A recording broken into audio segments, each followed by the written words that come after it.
Darius Holt was the king of Key West. His kingdom a sprawling portfolio of sun-bleached properties that he had built from the ground up. He was a master of the deal, a man who could see the hidden value in a dilapidated conch house or a forgotten stretch of beachfront. His life was a carefully constructed masterpiece of success, every detail polished to a high shine. He had the perfect wife, Naomi, a successful art gallery owner whose elegance and social grace were the envy of their circle. She was his partner in every sense of the word, the one who had stood by him when he was just a hungry kid with a dream. They had the perfect daughter, 11-year-old Maya, a bright, bubbly girl with her mother's artistic flair and his own sharp intelligence. Their oceanfront home in the Truman Annex was a testament to their status, a palace of glass and white linen where the turquoise water of the Atlantic was a permanent, breathtaking backdrop. This was Life A, the one on the cover of the magazine. But 3 miles away, in a modest but well-kept 2-bedroom rental that he owned, was Life B, and Life B had just begun to cry. Darius's heart swelled as he looked down at his newborn son, cradled in the arms of his mother, Kendra Baptiste. Kendra was one of his tenants, a vibrant, beautiful woman with a laugh that could chase away the most stubborn storm clouds. He had fallen for her hard and fast, a reckless, intoxicating plunge that felt more real than the carefully curated perfection of his other life. Kendra thought he was single, a busy, successful man who was finally ready to settle down. She had no idea that the reason for his late-night arrivals and sudden departures was an entire other family waiting for him across the island. She had no idea that her landlord, the father of her child, was a ghost, a man who existed only in stolen hours. "He's got your eyes," Kendra whispered, her voice filled with a tired, blissful adoration. She looked up at him, her own eyes shining. "I can't believe he's finally here, that we're finally a family." Darius leaned down and kissed her, a long, lingering kiss that tasted of love and lies. "We are," he said, his voice thick with an emotion that was both genuine and a complete fabrication. He loved Kendra, he loved his son, but he also loved Naomi and Maya. He was a man split in two, a king ruling 2 separate, secret kingdoms, convinced he could keep the walls between them from ever crumbling. He checked his watch. It was almost 10 p.m. "I have to go, baby," he said, the words a familiar, bitter pill on his tongue. "Early meeting with an investor from Miami." Kendra's smile faltered for a second, a flicker of disappointment she quickly hid. "Of course. Go. Make that money for us." He kissed her again, kissed his sleeping son, and slipped out the door, the scent of baby powder and Kendra's perfume clinging to him. As he drove his pristine black Range Rover back toward the oceanfront, back to Life A, he rolled down the windows, letting the salty night air wash over him, trying to erase the evidence of his other life. He was a master of this transition, a chameleon who could change his skin in the time it took to cross the island. By the time he pulled into his own driveway, he was Darius Holt, devoted husband and father, returning home from a long day of work. The king was back in his castle, and no one was the wiser. Naomi was waiting for him on the veranda, a glass of wine in her hand, the moonlight catching the silver threads in her designer dress. She looked like a goddess, serene and beautiful against the backdrop of the endless ocean. "Hey, you," she said, her smile as warm and inviting as the tropical night. "Long day, my love?" "The longest," he said, kissing her. He tasted the wine on her lips, a familiar comfort. "Miami investors are ruthless." "Well, you're home now," she said, taking his hand. "Maya's already asleep. She aced her art project, by the way. You should see it. It's a miniature sculpture of the Key West lighthouse." Guilt, sharp and unwelcome, twisted in Darius's gut. While he was holding his newborn son, his daughter was achieving milestones he was missing. This was the price of his double life, a tax paid in missed moments and hollow excuses. He spent the next hour playing the part of the perfect husband, listening to Naomi talk about her day, discussing their plans for the weekend, the carefully constructed dialogue of their shared life. He was good at it. He had been practicing for years. But tonight, the performance felt strained, the lines harder to remember. The architect of this fragile piece, the one person who saw the numbers behind the facade, was Rochelle Vance. Rochelle was not just Darius's CPA. She was Naomi's best friend since college, a woman so intertwined with their lives that she was practically family. She was sharp, meticulous, and fiercely loyal to Naomi. And she was the only other person who had full access to Darius's labyrinthine finances. It was during a routine quarterly review that Rochelle first saw the anomaly, a recurring monthly payment, $5,000, wired to an account under the name K. Baptiste. It was labeled property management fee, but it was far too high for the modest two-bedroom rental it was associated with. Then there were the other expenses. A charge from a baby boutique for a top-of-the-line crib, a massive bill from the maternity ward at the local hospital, a weekly wire for groceries and supplies. That was enough to feed a small army. Rochelle's mind, trained to see patterns and discrepancies, began to connect the dots. K. Baptiste, Kendra Baptiste, the tenant in the rental on Petronia Street. The property management fee was a cover. It was support. The baby boutique, the hospital bill. It wasn't a business expense. It was personal. Her heart began to pound, a slow, heavy dread mixed with a strange, dark excitement.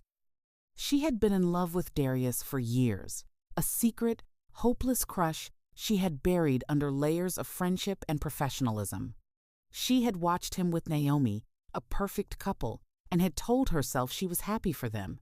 But seeing this, seeing the cracks in his perfect facade, ignited a dangerous spark of hope. She dug deeper, cross-referencing dates and times, her fingers flying across the keyboard. The hospital bill coincided with a business trip to Orlando Darius had supposedly taken. The weekly grocery wires started 9 months ago. It was a timeline of a secret life, a pregnancy, a birth, all hidden in plain sight, disguised as business expenses. Darius, her best friend's husband, the man she secretly adored, had another family. The realization hit her with the force of a physical blow. The loyal friend in her was horrified for Naomi. But the woman in love, the one who had spent years in the shadows, saw something else. She saw an opportunity. She saw a weapon. And she knew, with a chilling certainty, that she was going to use it. Rochelle scheduled the meeting under the guise of a critical financial review.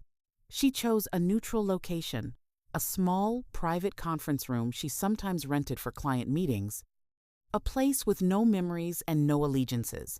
She wanted him on her turf, away from the comfort of his office or the sanctity of his home.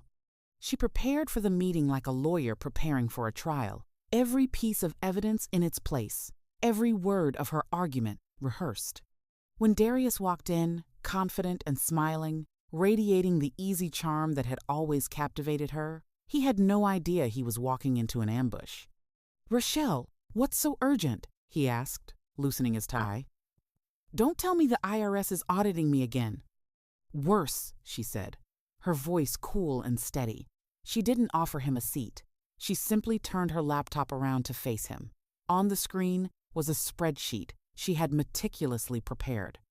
It was a timeline of the past year, and it detailed every single illicit expense: the rent payments, the hospital bill, the baby supplies, the wire transfers. At the top, in bold letters, was the title, Kendra Baptiste, Unofficial Dependent. Darius's smile vanished. The color drained from his face. He stared at the screen, his confident posture crumbling as he recognized the architecture of his own lies. He looked up at Rochelle, his eyes wide with a mixture of shock and panic. "Rochelle, I can explain." "Can you?" she asked, her voice devoid of sympathy. "Can you explain to me how you've been funding a secret family for the past year? Can you explain to Naomi why her best friend has been helping you hide it?" Because that's what I've been doing, isn't it? Unknowingly complicit in your disgusting little secret. It's not like that, he stammered, his voice barely a whisper. I love Kendra. I love my son. But I love Naomi too. I never meant to hurt anyone. You never meant to hurt anyone? Rochelle laughed, a sharp, bitter sound. You are a walking, talking hurricane of hurt, Darius.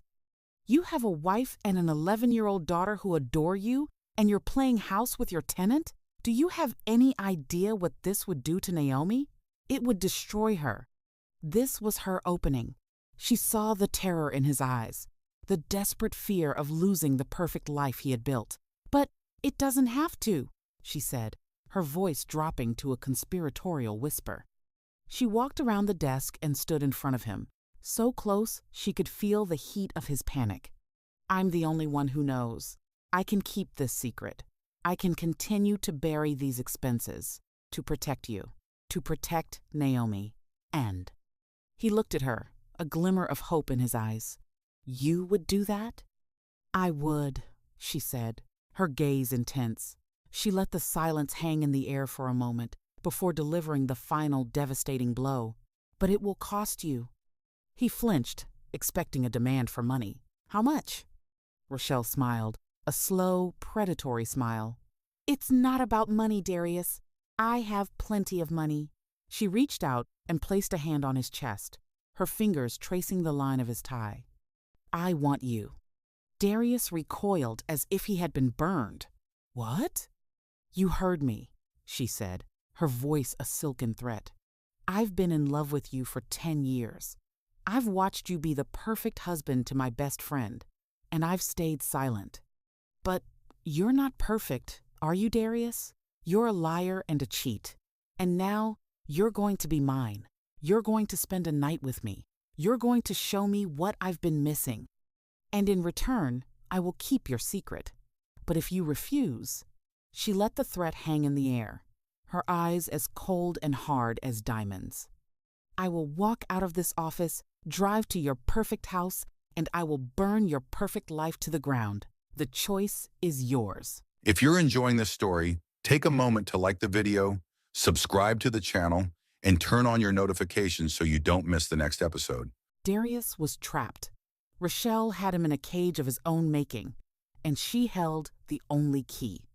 He looked at her, at the woman who had been a fixture in his life for 2 decades, a woman he had always considered a friend, and saw a stranger.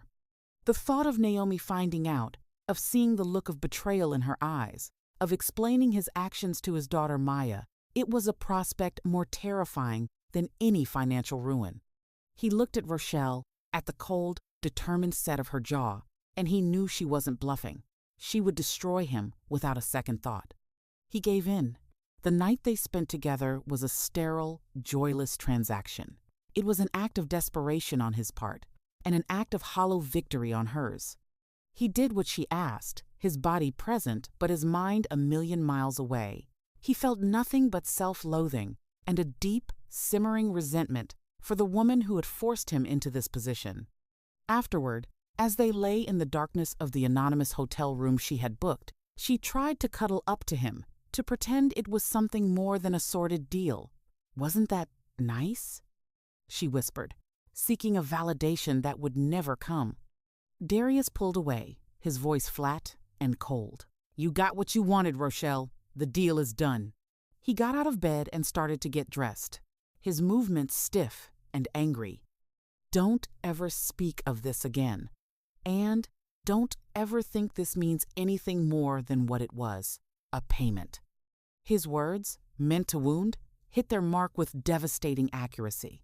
Rochelle felt a pain sharper than any rejection she had ever imagined.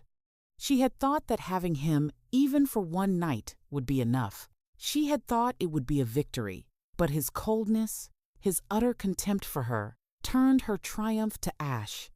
The love she had harbored for him for a decade curdled into a toxic, venomous hatred. He hadn't just rejected her. He had made her feel cheap and pathetic. And he was going to pay for it.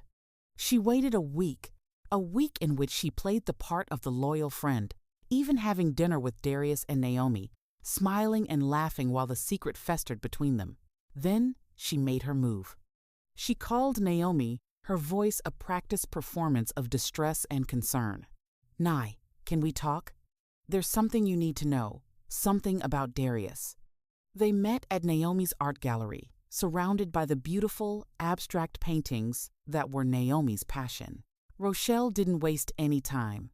She laid out the evidence, the same spreadsheet she had shown Darius, the timeline of his betrayal. She painted herself as the horrified friend, the one who had just uncovered this terrible secret and had to do the right thing, no matter how painful. "I'm so sorry, Naomi," she said, tears welling in her eyes, a masterful performance of grief. "I found it during a financial review. I confronted him. I didn't want to believe it, but it's all true. He has another woman, a tenant, and they have a child together, a son." Naomi stared at the papers, her face a mask of disbelief. She looked at the name, Kendra Baptiste. She looked at the hospital bill, the date of birth of the baby boy. She looked at the wire transfers, the secret life of her husband laid bare in cold, hard numbers. The world she had built, the man she loved, the family she cherished, it was all a lie. The beautiful painting of her life had been slashed to ribbons, and the person holding the knife was her own best friend. Naomi didn't scream. She didn't cry. A terrifying calm settled over her, the kind of stillness that precedes a hurricane. She folded the papers with precise, deliberate movements, her hands steady as a surgeon's. She looked at Rochelle, her eyes searching her friend's face, not for comfort, but for the truth. And in the flicker of triumph she saw in Rochelle's eyes, a triumph Rochelle couldn't quite hide behind her performance of sorrow, Naomi understood. This wasn't just a revelation. It was an attack. This was a coup. And her best friend was the architect. "Thank you for telling me, Rochelle," she said, her voice unnervingly serene. "You've been a very good friend." The words were a dismissal, a final, severing blow to a friendship that had just been exposed as a sham. Rochelle, expecting tears and hysterics, was taken aback by Naomi's composure. She had wanted to be the shoulder to cry on, the one to pick up the pieces. Instead, she was being ushered out, her role in the drama already over. When Darius came home that evening, he found Naomi on the veranda, staring out at the ocean, a single suitcase, packed and standing by the door. She didn't look at him. She just said, "I know." 2 words. That's all it took to bring his world crashing down. "Naomi, please, let me explain." "Explain what?" She finally turned to him, her eyes blazing with a cold, righteous fury that was more terrifying than any tears. "Explain the other woman? The other family? The newborn son you have with your tenant? Or should we start with the fact that my best friend, the woman I've known for 20 years, knew all about it? How long have you two been laughing behind my back?" "No, it wasn't like that," he pleaded, desperation making his voice crack. "Rochelle found out. She forced me." He stopped, realizing the trap. How could he explain the blackmail without revealing the sordid details of his night with Rochelle? It was a web of lies so tangled that the truth was no longer a viable escape. "She forced you?" Naomi laughed, a hollow, bitter sound. "Don't you dare try to play the victim, Darius. You built this prison of lies all by yourself. You stood in this very spot and lied to my face day after day. You held my hand while you were paying for another woman's life. You have a daughter, Maya, who worships you. How could you do this to her? How could you do this to us?" "I love you, Naomi," he whispered, the words sounding pathetic even to his own ears. "No, you don't," she said, her voice flat and final. "You don't love me. You love the idea of me. You love the perfect life, the perfect wife, the perfect family, but you don't love the reality of it, because love is not a secret. Love is not a lie. She picked up her suitcase. I'm going to my sister's. I'll send for the rest of my things later. A lawyer will be in touch. Kay. He watched her walk out of his life, the click of the door shutting behind her as final as a gunshot. The perfect life was over. In a single, devastating blow, he had lost everything that mattered. His rage, impotent and directionless, needed a target. He pulled out his phone and called Rochelle. "You're fired," he snarled the moment she answered. "You are to have no further contact with me, my family, or my business. If you ever speak to me or Naomi again, I will ruin you. Do you understand me?" He hung up before she could reply, the small act of revenge providing a fleeting, hollow satisfaction. He was alone, in his palace of glass and white linen, the king of a fallen kingdom. And as he stared out at the darkening ocean, he made the decision that would seal his fate. He was done with the lies. He was done with the secrets. He would go to Kendra. He would go to his son. He would go to the life he had chosen. And he would finally make it real. Darius arrived at Kendra's small rental house not as a visitor, but as a refugee. He had 2 suitcases filled with expensive, now meaningless, clothes and a heart heavy with the wreckage of his former life. When Kendra opened the door, her face lit up with a joy so pure and uncomplicated that it was like a balm on his wounded soul. She saw the man she loved, finally free to be with her. She didn't see the king of a fallen kingdom, a man running from the ghosts of his own making. For the first time, he wasn't checking his watch. He wasn't inventing an excuse to leave. He was home. Or so he thought. "I'm here to stay," he announced, the words feeling both momentous and terrifying. "I'm all yours now." Kendra, who had spent the last year loving a man in stolen moments, was ecstatic. The fantasy she had clung to was finally coming true. The busy, successful man she loved was finally ready to be a full-time father and partner. She didn't ask about the suddenness of his arrival. She didn't question the haunted look in his eyes. She just wrapped her arms around him and welcomed him into her life, into their life. The first few weeks were a chaotic, blissful blur. Darius threw himself into his new role with the fervor of a convert. He changed diapers. He warmed bottles. He rocked his crying son to sleep in the dead of night. He learned the rhythms of a life dictated not by business meetings and social engagements, but by the relentless, all-consuming needs of a newborn. It was exhausting, but it was real. And for a while, that was enough. He told Kendra a carefully edited version of the truth. He had been in a long-term, unhappy relationship that had finally ended. It was messy, and he needed time to heal. Kendra, so in love and so grateful to finally have him, accepted his story without question.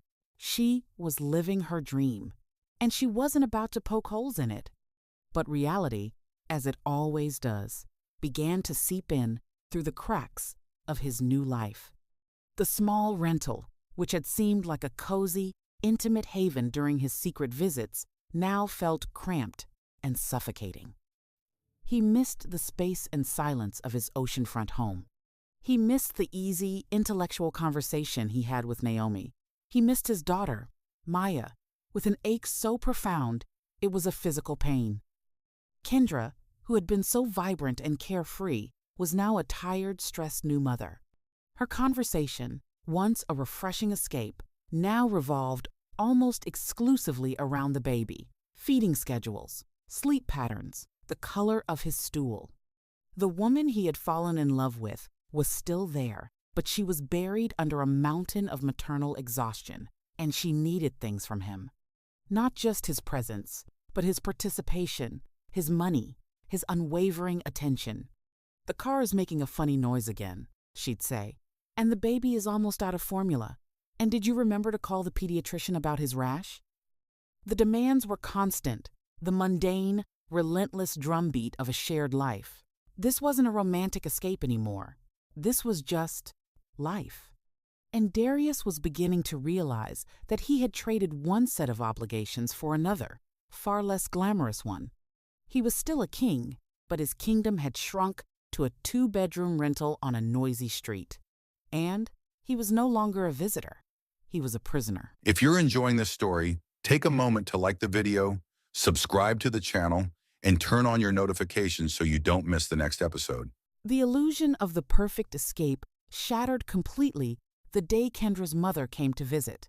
She was a sharp-eyed, no-nonsense woman who had seen her share of charming, unreliable men. She looked at Darius not as a savior, but as a long-overdue bill. She cornered him in the kitchen while Kendra was napping with the baby, her voice low and sharp. "So, you're the mystery man," she said, her arms crossed over her chest. "The one who's been stringing my daughter along for a year. Finally decided to show up for good, have you?" "I love your daughter," Darius said, feeling like a teenager being interrogated. "Love is easy," she shot back. "Responsibility is hard. Kendra gave up her job to have this baby. She's been living on the money you send her. What's the plan now, Mr. Holt? Is this a permanent arrangement? Are you going to marry her? Or is this just another stop on your tour of convenience?" Her words were a brutal, necessary slap in the face. He had been so focused on escaping his old life that he hadn't truly considered the architecture of the new one. Kendra and his son weren't a secret escape anymore. They were his primary responsibility. The weight of that, the full, crushing weight of it, settled on him for the first time. His misery began to curdle into resentment. He started to find fault in everything: the way Kendra left her clothes on the floor, the constant crying of the baby, the cheap, instant coffee they drank instead of the gourmet espresso he was used to. These were the tiny, insignificant details of a life he had never been meant to live, and they grated on his nerves like sandpaper. He found himself scrolling through Naomi's social media, a form of self-torture he couldn't resist. She had thrown herself into her work, her gallery more successful than ever. She had taken Maya on a trip to Paris, and the photos were a gallery of everything he had lost: his daughter's smiling face in front of the Eiffel Tower, Naomi, looking radiant and happy, a woman reborn from the ashes of his betrayal. She was thriving without him, and he was withering. One night, as he lay awake listening to his son cry in the next room, a sound that now felt like an accusation, he received a text from an unknown number. It was a photo, a picture of him, taken that day, pushing a stroller into the local grocery store. He looked tired, haggard, a shadow of his former self. The text below the photo was a single, chilling sentence: "How does it feel to be a commoner, Your Majesty?" He knew instantly who it was from: Rochelle. She hadn't been ruined. She was watching him. She was reveling in his downfall. The realization was a final, devastating blow. He hadn't just lost his wife and daughter. He had lost his power, his status, his kingdom. And he had handed the keys to his own destruction to the one person who hated him most. He looked around the small, dark bedroom at the life he had chosen. The beautiful, vibrant woman he had fallen in love with was now a tired, demanding stranger. The secret son, who had been a symbol of his virility and freedom, was now the anchor, chaining him to a life of mediocrity. He had blown up his perfect world for a fantasy, and now he was living in the miserable, inescapable reality of the consequences. He had it all, and he had thrown it all away. 1 year later, Darius Holt was a ghost, haunting the sun-drenched streets of Key West. His real estate empire, once the talk of the island, was crumbling. Distracted by his own misery and bogged down by the financial strain of supporting 2 households, crippling alimony and child support for Naomi and Maya, and the full weight of Kendra and his son, he had made a series of disastrous investments. He had been forced to sell off his most prized properties, including the oceanfront palace he had once shared with Naomi, for pennies on the dollar. He was no longer the king of Key West.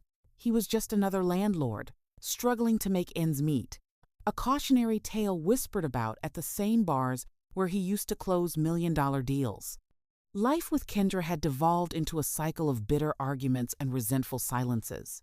The vibrant woman he had fallen for was gone, replaced by a woman who felt trapped and deceived. She had finally realized that she hadn't gotten the man she fell in love with. She had gotten the wreckage he had left behind. Their small house was not a home filled with love, but a pressure cooker of regret and disappointment. Naomi, on the other hand, had never been more alive. Freed from the weight of Darius's lies, she had poured all her energy into her art gallery, which had become a cultural centerpiece of the island. She was dating again, a kind, stable architect who adored her and treated Maya like his own daughter. She was radiant, successful, and free. Her social media, which Darius still obsessively checked, was a painful testament to the life he had thrown away.